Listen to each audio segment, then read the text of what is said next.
తాను భద్రతకే అధిక ప్రాధాన్యత ఇస్తానని వెల్లడించారు. త్వరలో నిజాలు బయటికి వస్తాయన్న ఆయన నన్ను టార్గెట్ చేయండి, నా ప్రజలను కాదని ప్రభుత్వాన్ని పరోక్షంగా హెచ్చరించారు. త్వరలో బాధిత కుటుంబాలను పరామర్శిస్తానని విజయ్ తెలిపారు.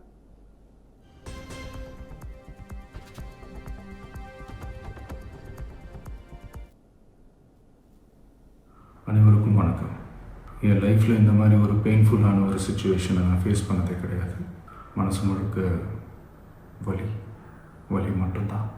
இந்த சுற்றுப்பயணத்தில் என்னென்ன மக்கள் பார்க்க வராங்க, அதுக்கு ஒரே ஒரு காரணம் தான் அவங்க என் மேலே வச்சிருக்கிற அன்பும் பாசம். அந்த அன்புக்கும் பாசத்துக்கும் நான் எப்பவும் கடமைப்பட்டிருக்கிறேன்.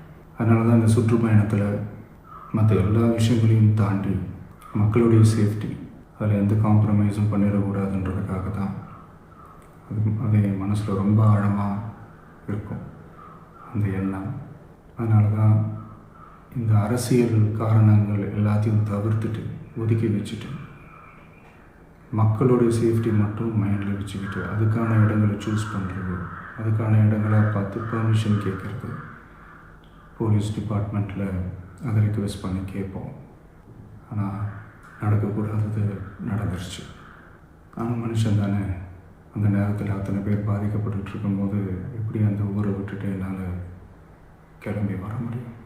நான் திரும்ப அங்கே போகணும்னு இருந்துச்சுன்னா அதை ஒரு காரணம் காட்டி